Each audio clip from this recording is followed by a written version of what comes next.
하늘문을 여시다. 마태복음 3장 13절에서 17절의 말씀을 통해서 증거하기를 원합니다. 오늘은 또 개천절이기 때문에요. 이거에 맞춰서 한번 말씀을 준비했습니다. 개천절은 우리 인터넷에 보니까 하늘이 열린 날을 기념하는 국경일이라 이렇게 말하고 있습니다.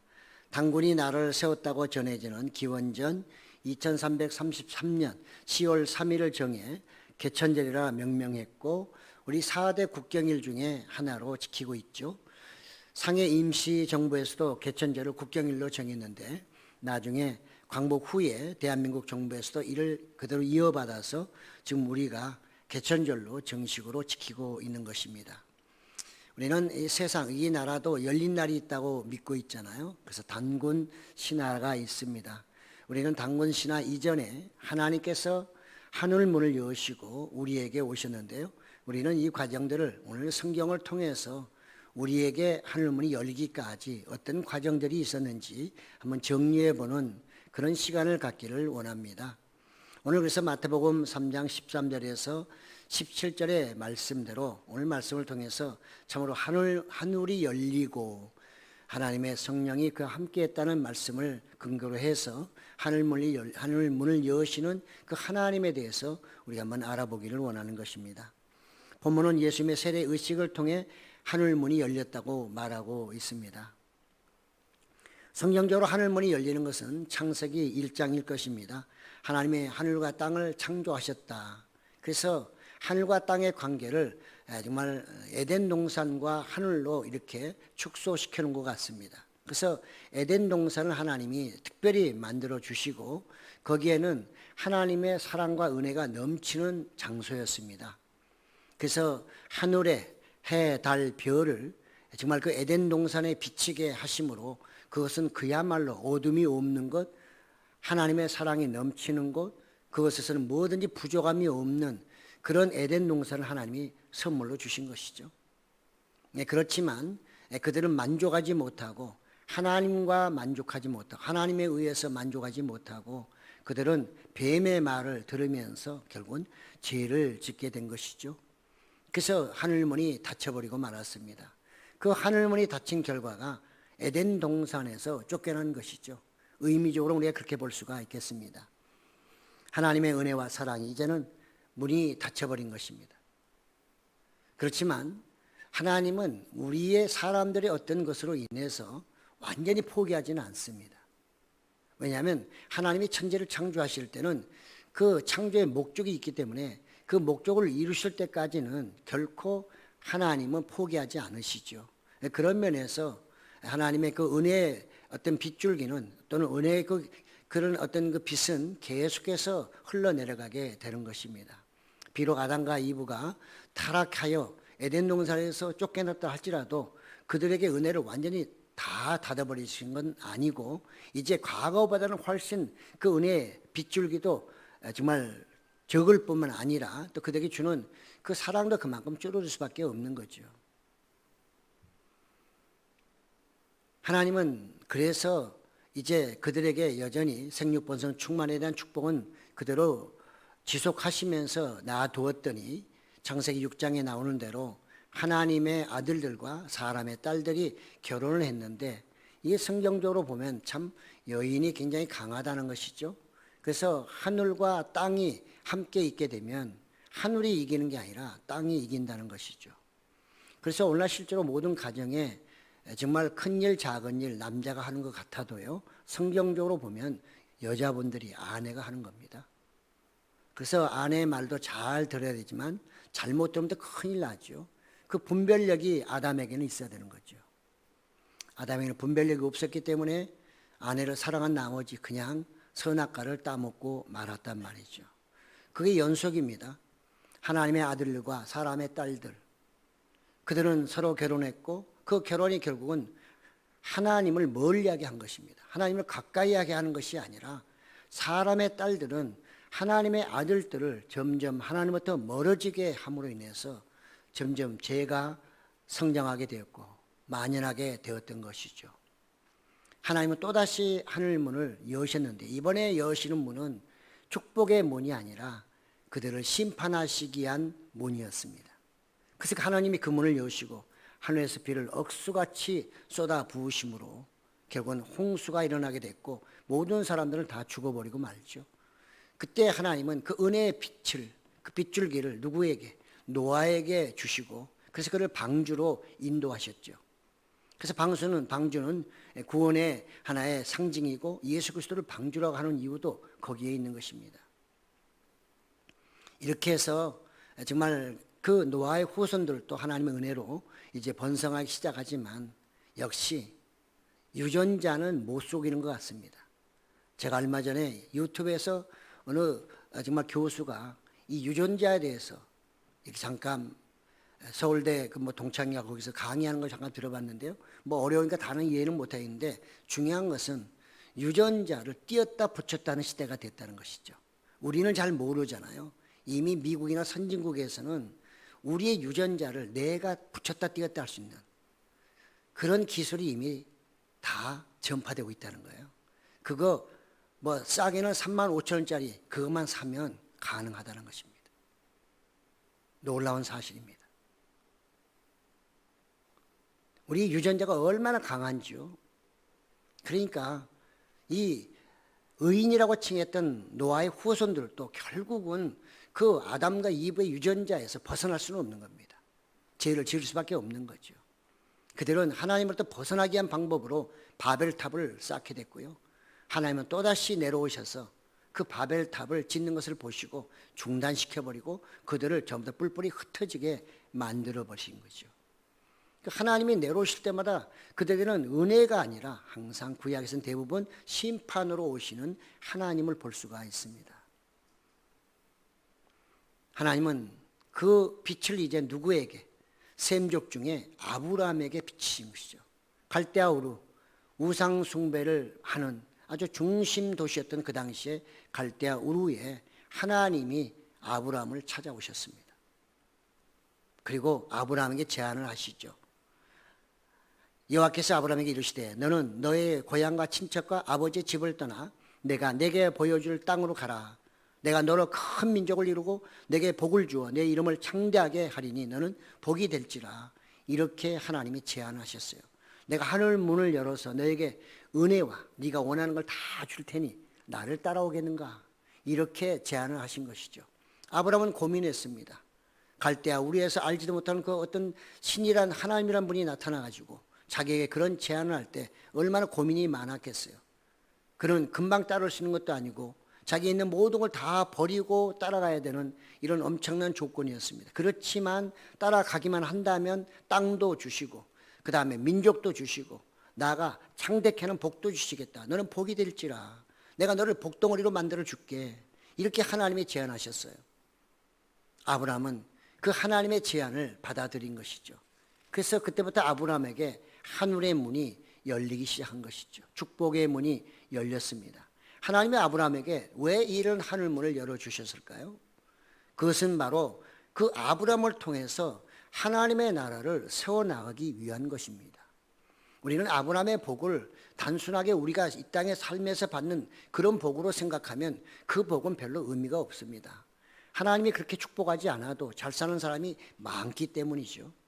이것은 우리에게 앞으로 예수 그리스도를 통해서 앞으로 구원받을 그 나라, 그 거룩한 나라, 새하늘과 새 땅에 대한 청사진이라고 볼 수가 있는 것입니다.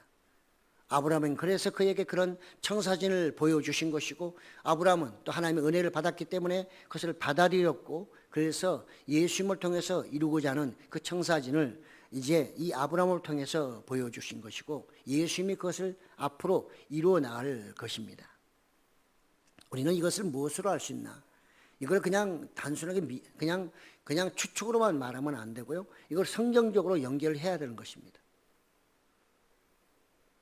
아브라함에게 보였던 그 하나님의 문이 이제 누구에게? 그 손자 야곱에게 또다시 보여주신 것이죠. 야곱은 어찌 보면 나쁜 짓거리 한 거죠. 뭐 형의 장자권을 좀 불이하게 불법적으로 취득한 것 같긴 하지만 또 어찌 보면 불법은 또 아닙니다. 그런 우리가 그냥 영적으로 말하면 하나님의 그 축복을 대단히 사모하는 사람이었다고 볼 수가 있는 거죠. 그렇기 때문에 장자의 축복을 굉장히 사모했고 자기와 어머니의 도움으로 또 아버지의 눈물로 인해서 어쩔 수 없이 축복을 해주는, 그걸 통해 그런 도망자가 되고 말았습니다. 그러나 그의 도망은 무의미한 도망이 아니었습니다. 우리가 하늘 문을 여는 그런 관점에서 본다면 야곱의 도망은 너무나도 의미가 있는 것이고 우리에게 대단한 의미를 부여하고 있습니다. 그것은 바로 예수님과 연결시키고 있는데요. 그가 베델에서 이제 돌베개를 베고 잠을 잘 때에 그의 꿈에 하나님께서 뭘 보여주셨습니까? 바로 땅에서 하늘까지 닿는 사닥다리를 보여주셨고 천사들이 오르락 내리락 하는 것을 보여주셨습니다. 야곱은 그 꿈을 꾸고 나서 그걸 꿈이라 생각하지 않고 하나님이 여기에 계시는구나 하면서 거기에 자기가 베었던 그 돌을 세워가지고 기름을 붓고 거기에 앞으로 하나님의 집을 짓겠다는 그런 약속도 하죠. 10의 1조를 드리겠다는 약속도 합니다. 놀랍게도 예수님의 사역 속에서 그 야곱의 말을 인용하고 있다는 것입니다. 우리가 논문을 쓰거나 할 때 훌륭한 사람들, 유명한 사람들의 말을 인용하는 이유는 뭡니까? 몰라서가 아니라 그 사람들은 인정받은 사람들이기 때문에 그 사람들의 말을 인용해서 자기의 논문의 가치를 높이는 것이고 인정받기 위한 것입니다. 예수님은 꼭 그런 것은 아니지만 이 구약의 가치, 야곱에게 하나님이 하신 그 그림 또는 그런 것들 꿈을 그것이 무의미하게 주신 것이 아니라 그게 대단히 의미가 있다는 것을 예수님이 인용하심으로써 그 야곱에게 주신 꿈이 현실화될 것이라는 것을 암시하고 있는 것이거든요. 그 때문에 예수님은 요한복음 1장 15절에서 정말 내가 이제 너희가 더 큰 걸 보리니 하면서 이 야곱이 보았던 그 사닥다리 위로 인자가 오르락내리락 하리라 이런 말씀을 하신 이유가 거기에 있는 것입니다. 이것을 잘 연결시켜주는 사람이 누구냐? 바로 바울이었습니다. 바울은 참으로 그 당시에 정말 오늘날로 말하면 구약 신학자죠. 그런 구약에 대해서 대단히 밝은 사람이었고 또 후에 예수님을 만남으로 성령이 충만한 사람. 그러니까 성령 충만하고 성령 말씀을 기가 막히게 많이 하는 사람이 누구냐면 바울입니다. 그래서 성경을 많이 쓰게 됐고 하나님이 그를 굉장히 귀하게 쓰셨던 것입니다. 그 바울은 하나님의 영감과 또 나아가 성령의 인도하심을 통해서 이 구약과 신약, 아브라함과 이방과의 관계를 잘 누구를 통해? 예수님을 통해서 연결해 놨다는 거죠. 여러분 이런 것들이 없다면 우리는 무작정 예수님을 믿을 수도 없는 것이고요. 우리가 구약과 신약이 어떤 관계에 있는지 잘 알 수가 없는 것입니다. 그런 면에서 이런 한 조는 우리에게 신학적으로 대단한 의미를 부여하고 있는 것이죠. 갈라디아서 3장 14절에 보면 이는 그리스도 예수 안에서 아브라함의 복이 이방인에게 미치게 하고 또 우리로 하여금 믿음으로 말미암아 성령의 약속을 받게 하려 함이라. 아브라함의 복이 예수님을 말미암아 우리에게 오는데 그 아브라함의 복이 뭡니까? 창대케 하니라 하늘의 별처럼. 그리고 내가 너희를 창대하는 복을 주리라. 이 복을 우리가 받게 되는데 누구를 통해? 그 아브라함의 복을 그냥은 못 받고 예수님을 통해서만 받게 돼 있다 그 말이죠. 그러니까 하나님의 처음 아브라함과 하셨던 그 하나님의 나라, 거룩한 나라를 세우는 데는 예수님이 오실 때까지 변경되는 게 아니고 그것이 완성된다 이렇게 볼 수가 있는 것이거든요. 그래야만 우리는 예수님을 통해서 아브라함의 후손으로 들어갈 수 있고 내가 아브라함의 자녀라고 말할 수 있는 근거가 되는 것입니다. 그러니 갈라디아서 3장 14절은 우리에게 대단한 큰 의미를 부여할 뿐만 아니라 그가 믿음으로 말미암아 성령의 약속을 받게 하려 함이라. 그래서 성령을 받아야 될 것을 우리에게 말씀하고 있는 것이죠. 저는 이것을 좀 포인트에 두면서 하늘 문이 열리는 것은 바로 뭐냐? 성령과 관계가 있다는 것이죠. 여러분들은 하늘이 열렸다고 생각하십니까? 여러분의 신앙생활 속에 열린 하늘을 보신 적이 있습니까? 성령을 받은 것을 확인하고 계신지요? 나는 성령을 받은지도 모르겠다. 하늘문이 열린 적도 없다. 그러면 이건 좀 심각합니다. 학교를 다니는데 너는 어느 학교 다니니? 잘 모르겠는데요. 어느 학교 소속인지도 모르고 어느 학교 다니는지도 모르고 옷만 입고 다니면 어떻게 하겠어요? 그런 신앙이 되면 안 되겠죠. 오늘 말씀을 잘 들어보시고요. 제가 말씀드리는 이 말씀은 우리의 눈으로 하늘문이 열려가지고 본다. 이걸 제가 포인트에 두는 게 아닙니다. 그런 분도 계셔요. 그러나 포인트는 그것이 아니라 성령의 역사, 임함을 통해 성령이 내게 임하심으로 하나님 나라가 보일 정도로 내 믿음에 대한 확고한 신념과 믿음과 나가서 그것을 내가 바라보며 갈 수 있는 그런 신앙인이 되었느냐 하는 것입니다. 그렇지 않다면 그냥 교회만 왔다 갔다 하신다면 이건 안 됩니다. 여러분은 엄청나게 손해보시는 겁니다. 교회만 왔다 갔다 하면 안 되고요. 교회를 오셨을 때는 반드시 예수님하고 대화가 이루어져야 되고 하늘문이 열리면서 그분이 오락가락하는 것을 눈으로 볼 수 있어야 되는 거죠. 육의 눈이 아니라 영의 눈으로 볼 수 있어야 여러분의 믿음이 충만해지고 어떤 것을 통해서도 흔들리지 않는 것입니다. 오늘 마태복음 3장 13절에서 17절은 하나님께서 하늘 문을 여신다는 것입니다. 성령과 제가 연결시킨다고 말씀을 드렸어요. 그렇기 때문에 하늘 문이 열리는 것은 예수님이 성령으로 이 땅에 오심으로부터 이미 하나님은 또다시 하늘 문을 활짝 열어놓으신 거죠. 그래서 예수님도 하시는 말씀이 내가 하늘로부터 왔다 이렇게 말씀하시는 것입니다. 그 당시에 사람들은 이해를 못했어요. 예수님이 하늘로부터 왔다니 정신없는 사람 이렇게 이해했단 말이죠.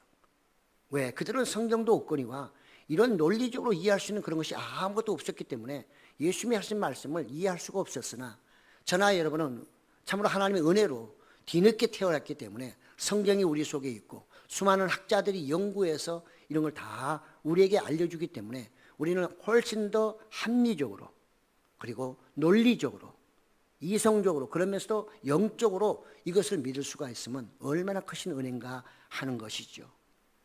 예수님은 그래서 정말 이 세례 요한에게 오늘 세례를 받으시러 가는 이유가 거기에 있는 것입니다. 하늘 문을 열고 열렸다는 것을 알려주기 위한 것이죠. 이제는 그동안에는 예수님이 공생애가 아닐 때는 그것이 숨겨져 있었지만 예수님의 공생애가 시작되기 전에 세례 요한에게 세례를 받으심으로 인해서 이것이 이제는 공개되는 것입니다.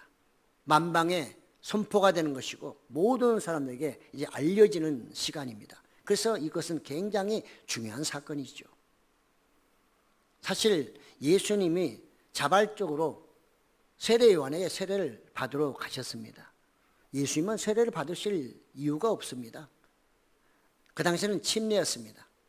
사람이 이제 침례를 받게 되면 마치 관에 누워있는 것처럼 그대로 사람이 누워서 물에 그대로 들어가서 완전히 잠긴 다음에 다시 일으켜서 그래서 물에서 걸어 올라오실 때 이런 표현을 쓰고 있는 거죠. 그러니까 침례를 이렇게 받으시게 됐는데 보통 그 당시에 세례 요한이 침례를 받으라고 할 때는 그 침례 받으러 오는 사람들은 유대인들은 그들의 죄를 씻김받거나 또는 그 침례를 통해서 변화받기 위해서 왔던 것입니다. 근데 예수님은 변화나 어떤 회개를 통해서 회개를 위한 것이 오는 것이 아니라 바로 이런 하늘문이 열렸음을 만인에게 보여주기 위한 것이고 나가 인류들의 죄를 대신 지신다고 하는 그런 상징적인 의미에서 그분이 침례를 받으신 것입니다. 그래서 성경도 말하기를 예수님은 죄가 없으시다 이렇게 말씀하고 있는 것이죠.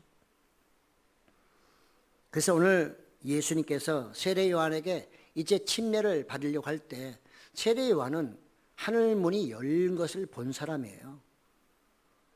왜냐하면 그는 성령이 충만한 사람이었고 그는 성령으로 말미암아 하나님의 음성을 듣는 사람이었기 때문에 그렇습니다. 그 때문에 예수님이 누군지를 알았어요. 그러니까 그 할 말이 아니 선생님이요 내가 당신에게 침례를 받아야 될 텐데 어찌 나 같은 존재가 당신을 침례시킬 수 있습니까? 이렇게 말한 것이죠. 근데 예수님은 전혀 뜻밖의 말씀을 하시는 것입니다. 15절 보니까 이제 허락하라 우리가 이와 같이 하여 모든 의를 이루는 것이 합당하니라. 참으로 어려운 말입니다.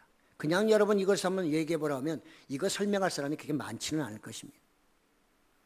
이제 설교를 듣고 나면 아 이게 그런 의미를 갖고 있구나 하는 것을 아시게 될 것입니다. 이것을 통해서 하나님의 모든 의의를 이루는 데 합당하다.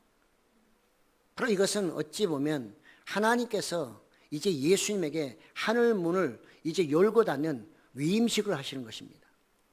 또 우리가 그냥 신학적으로 말하면 이제 제사장의 위임식을 하는 것도 되기도 하죠. 그래서 이것은 예수님에게도 또 세례 요한에게도 대단히 중요한 의식이기도 한 것입니다. 세례 요한에게 예수님이 그 말씀을 하셨을 때 세례 요한은 금방 이해를 했어요. 모든 의의를 이루기에 합당하니라. 어떻게 그 다음에는 설명도 없는데 알았을까요? 이미 세례 요한은 성령 그 당시만 해도 성령에 충만한 사람이었기 때문에 예수님이 하신 말씀을 금방 깨달아 버립니다. 여러분, 성령이 충만하게 되면 우리의 어떤 이성이나 지식으로 깨닫는 게 아니고 그냥 가면 자동적으로 깨닫게 돼 있는 것입니다. 이게 성령님입니다. 그래서 성령님이 함께하지 않고서는 하나님의 나라를 알 수도 없을 뿐만 아니라 하나님의 그 말씀을 깨달을 수도 없고 그대로 지킬 수도 없는 것이죠. 그래서 성경은 우리에게 성령에 대한 대단히 강조를 하고 있는 이유가 거기에 있는 것입니다. 우리는 특히 구약이나 신약에서 신약은 이제 예수님 오셨으니까 그렇지만요. 특히 구약에서는 하늘문이 열릴 때마다 심판으로 주로 열린다 그랬어요. 왜? 구약에서는 행위로 구원을 받아야 되고 사람들의 행위로 문이 열려야 되는데 행위가 좋아서 문이 열리는 경우는 거의 없어요. 항상 죄를 짓고 나가서 그들은 하나님의 불순종하기 때문에 그 문이 열릴 때마다 하나님이 나타나실 때마다 그것은 유대인이든 이방인이든 심판주로 오실 때가 주로 많습니다. 그렇기 때문에 예수님이 오셔서 이제는 그것을 바꿔야 됩니다. 사람이 열 수 없기 때문에 예수님이 오셔서 그 하늘문을 열으셔야만 예수님을 따라갈 수 있고 따라가는 사람은 그 하늘문으로 들어갈 수가 있는 것이죠. 그래서 예수님이 하늘문을 여셨다. 이 말은 구원의 문이 열렸다. 그 말입니다. 그러니까 내가 예수를 믿고 구원에 대한 확신이 없다고 하는 것은 아직도 내가 성령으로 인해서 하나님 나라에 대한 확신이 없다. 하늘문을 보지도 못하고 하늘문이 있는지도 모르겠고 그 길을 어떻게 가는지도 모르겠다 하는 것과 마찬가지입니다. 그래서 이제 세례 요한의 세례를 받으신 예수님이 이렇게 침례를 받고 올라오실 때 오늘 이제 그 하나님의 성령이 비둘기같이 내렸다. 하늘문이 열리고 성령이 하나님의 영이 비둘기같이 예수님께 임했다. 이것을 말씀하고 있는 것이죠. 이게 이제 하늘문이 활짝 열렸는데 심판을 하기 위해서 열린 게 아니라 이제는 구원의 문을 아들을 통해서 열어주시기 위해서 하나님이 열으셨고 그것을 만인에게 보여주셨다 그 말이죠. 우리는 비둘기 같은 이런 표현들을 어떤 주석자는 이렇게 설명합니다.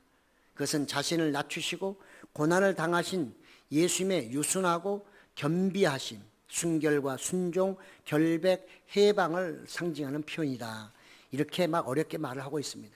그냥 한마디로 말하면 이 비둘기 가치는 아주 예수님께서 정말 순종하는 그런 하나님의 아들로서 십자가를 지심으로 하나님과 우리의 관계, 원수의 관계였던 그 관계를 이제 비둘기같이 평화롭게 제물이 되어서 연결시켜 주셨다. 사닥다리가 되게 하셨다 하는 그런 의미를 내포하고 있다고 볼 수가 있는 것이죠. 하나님은 예수님에게 이제는 이 하늘문을 열고 닫는 권세를 주신 것입니다. 그래서 요한복음 14장 6절에 예수께서 이르시되 내가 곧 길이요 진리요 생명이니 나로 맘지 않고는 아버지께로 올 자가 없다. 이렇게 말씀하신 거죠. 제가 축도할 때마다 늘 하는 표현입니다. 그렇습니다. 예수님 외에는 구원의 길이 없다고 사도들도 말했죠. 그렇지만 요즘에도 이렇게 교회에 몸을 닫고 있는 분들 중에서도 구원이 여기도 있고 저기도 있다고 말하는 그런 사람들도 있어요.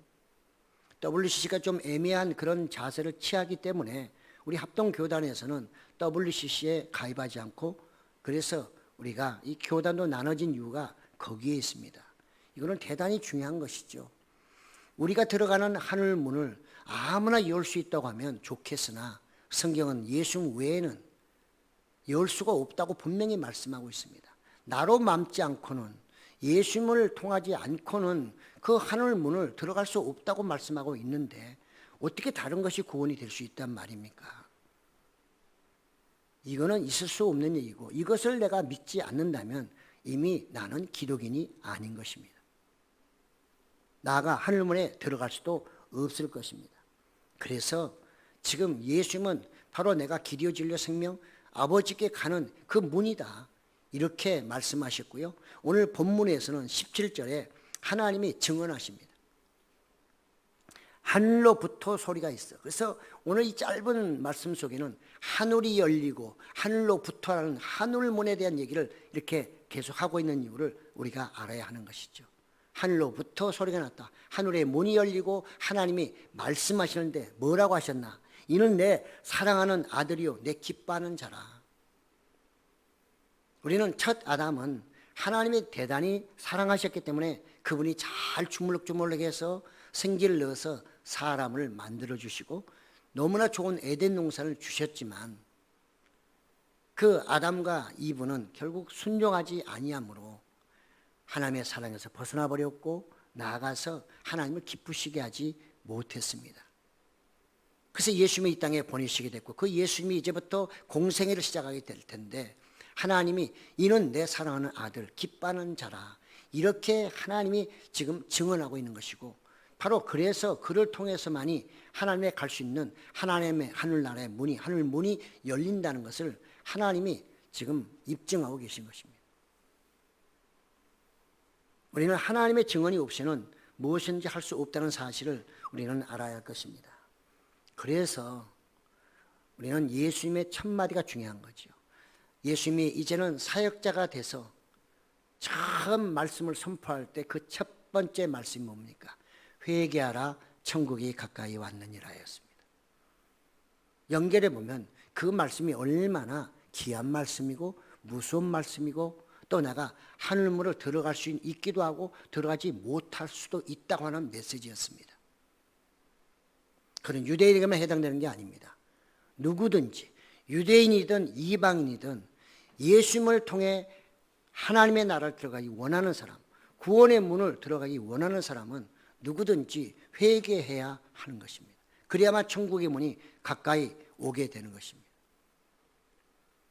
그래서 오늘날 우리가 신앙생활을 하면서 그때나 지금이나 죄는 다 많이 짓습니다. 하나님은 죄가 많은 것을 책망하기보다는 그 죄를 깨닫고 하나님 앞에 회개하는 것을 더 기뻐하신다 그 말이죠. 하나님은 우리의 연약함을 너무나 잘 아셔요. 우리의 허물도 우리의 좀 약점을 너무나 잘 아시잖아요. 부모는 자녀들의 단점, 장점을 잘 압니다. 우리 하나님은 오직 하시겠어요. 그렇기 때문에 하나님은 우리에게 원하시는 게 뭐냐? 바로 우리가 회개를 통해 하나님의 나라의 문을 볼 수 있고 그 문이 열리는 것을 알기를 원하시는 거죠. 또 그 문이 어떻게 열리느냐? 그 문은 예수 그리스도를 통해 하나님의 아들 사랑하시고 기뻐하시는 그 아들을 통해서만 그 문이 열린다는 것을 알기를 원하시는 거죠. 그래서 회개하지 아니하면 죄송하지만 천국엔 들어갈 수가 없습니다. 아무리 교회를 다니면서 이것저것 헌신, 봉사, 아무리 선한 일을 많이 해도 예수님을 통하지 않고는 천국에 들어갈 수가 없어요. 그 예수님을 만날 수 있는 길, 그분을 따라갈 수 있는 그 길이 또한 뭐냐? 그게 바로 회개라고 하는 것입니다. 그래서 성령이 우리에게 임해야 되는 것이고요. 성령이 임할 때 우리는 회개를 할 수가 있는 것입니다. 예수님이 오심으로 인해서 이제는 회개가 일어나게 되는 것이고요. 그 회개를 통해서 구원의 문이 열리는 것입니다. 그래서 예수님이 십자가에 돌아가실 때 그동안 휘장이 찢어졌다. 성막에 성소와 또 지성소를 나누는 휘장이 있죠. 커튼이 있단 말이죠. 그거는 1년에 한 번 대제사장을 뽑아서 들어가는 것입니다. 두려워합니다. 왜? 들어갔다 잘못하면 죽어버릴 수 있기 때문에. 그런데 지금은 예수님이 십자가에 돌아가신 그 순간에 그 휘장이 찢어짐으로 말미암아 이제는 아무 때나 자유롭게 들어갈 수 있는 하늘의 문이 열렸다. 이렇게 우리가 의미적으로 이해할 수 있습니다. 하나님은 계속해서 보여줍니다. 왜? 사람들은 보여주지 아니하면 의심을 하게 되거든요. 그리고 금방 잊어버려요. 스데반에게 또 하나님 보여주시죠. 스데반은 초대교회 때 참으로 성령이 충만한 사람, 그런 말씀을 정말 설교를 할 수 있을 정도의 그런 능력 있는 사람이었죠. 그가 설교할 때 유대인들은 아주 싫어했습니다. 왜?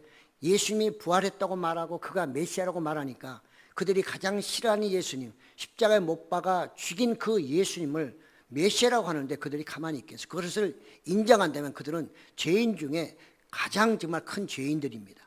그걸 인정할 수가 없죠. 그래서 유대인들은 스데반의 그 설교를 들으면서 저 미친놈, 그 다음에 저거는 완전히 신성 모독죄야.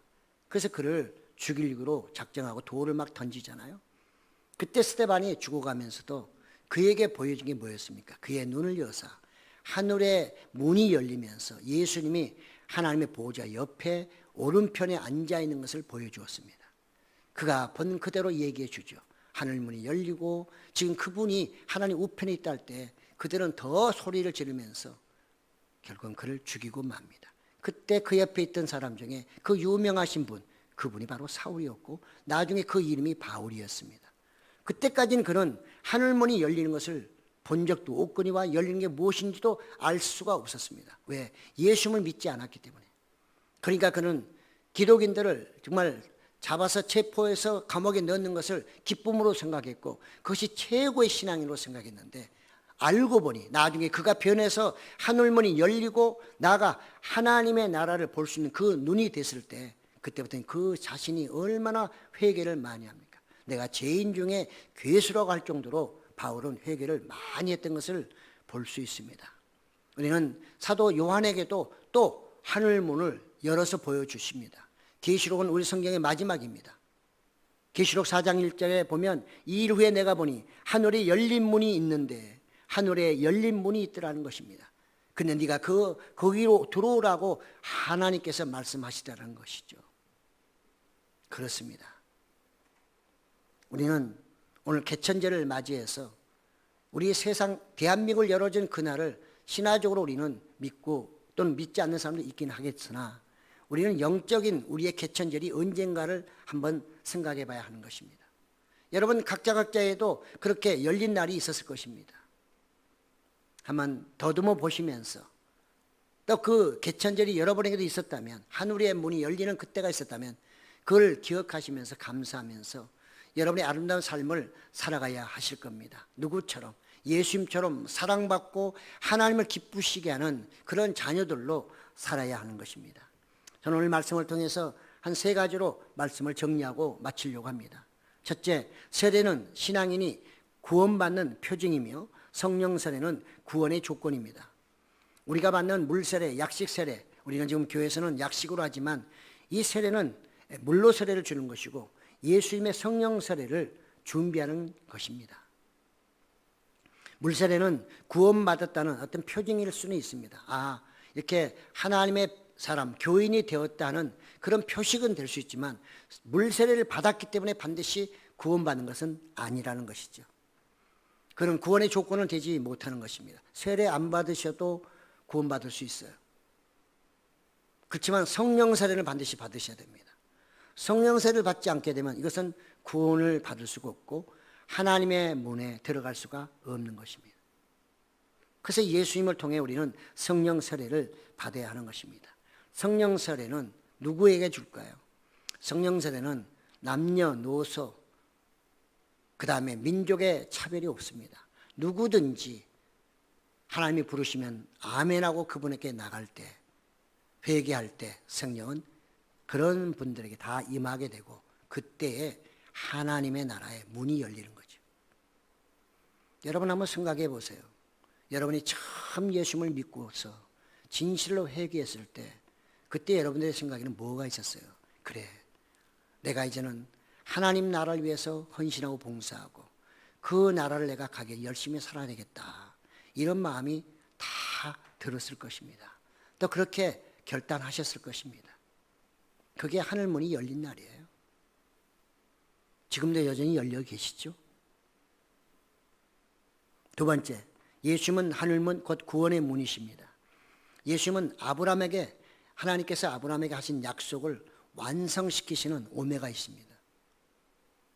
하늘의 별처럼 많은 후손들을 예수님을 통해서 이제 완성시켜 가시는 것입니다. 아브라함에게 보여준 것은 어찌 보면 청사신 하나의 그림이라면 이제 예수님은 그 그림을 완성시키는 것이죠. 그래서 예수님은 이 땅에 계실 때 제자들에게 뭐라고 하셨나요? 나는 양의 문이니, 양의 문, 닫고 열어주는 양의 문이라고 했습니다. 이분이 부활해서 하늘나라로 가셨기 때문에 이제는 그분이 천국의 문이 되시는 거죠. 그 문으로 들어오는 모든 사람을 예수님은 맞이하고 또 이름을 불러서 들어오라고 말씀하실 것입니다. 예수님이 아니고는 결코 천국에 들어갈 수가 없습니다. 다 버려도 예수님의 이름을 버려서는 안 되는 것입니다. 마지막 세 번째로 사명을 감당하는 분들은 천국문의 초대권을 지금 받고 계신 것입니다. 초대권을 받았지만 내가 가야 그 초대권이 유효한 것이죠. 초대권을 받아도 쓰지 않고 놔둬버리면 유효기간 지날 수 있습니다. 우리는 그 천국에 들어갈 때까지 초대권의 유효기간을 잘 지켜야 하는 것이죠. 어떻게?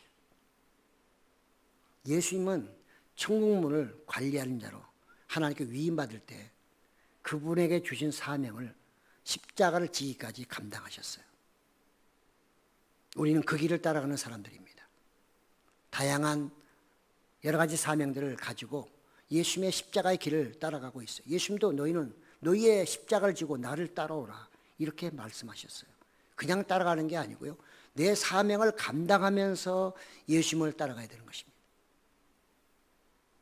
만약에 그 사명을 제대로 감당하지 못하면 하늘문이 열리긴 열리는데 그것은 축복의 문이 아니라 영생의 문이 아니라 다른 문이 열리지 않을까요? 이 땅은 오래가지 않습니다. 우리의 생명해봤자 어느 나라 저쪽 유럽 어느 나라 126세까지 산 사람이 있더라고요. 최근에. 한 150년 살 수 있어요. 150년을 살기 위해서 이 땅의 모든 것을 내가 투자할 것인지 영생을 위해서 투자할 것인지는 여러분이 결정하셔야 되죠. 초대권을 여러분이 주어졌는데 그 초대권을 쓸지 안 쓸지는 여러분의 결정입니다. 그 초대권을 잘 활용해 쓰고 싶은 분들은 예수님처럼 각자에게 주어진 사명을 끝까지 감당해야 하는 것입니다. 그러면 예수님은 문 앞에서 우리를 기쁘게 맞이하실 것이고 수고했다 칭찬하실 것입니다. 마태복음 25장 21절에 그 주인이 이르되 잘하였도다. 착하고 충성된 종아, 내가 적은 일에 충성하였으며 내가 많은 것을 내게 맡기리니 내 주인의 즐거움에 참여할지어다. 중요한 것은 많고 적고가 거기에 포인트가 아니고 주인의 즐거움에 참여하는 이 종이 축복받은 거죠. 그렇습니다. 하나님은 우리에게 구원으로 이제 인도하시면서 사명을 주셨어요. 각자 사명을 잘 감당하셔서 진정한 개천절이 언제입니까? 내가 천국문에 티켓을 주고 초대권을 주고 들어가는 그 시간이 바로 개천절입니다. 우리에게는. 우리는 그런 정말 그 우리에게 다가올 미래의 그 개천절을 생각하시면서 사명을 잘 감당하심으로 늘 하나님의 그 인정, 이는 내 사랑하는 자요 기뻐하는 자라, 그런 칭찬과 또 복을 받으시는 여러분 되시기를 예수님의 이름으로 축복합니다. 아멘.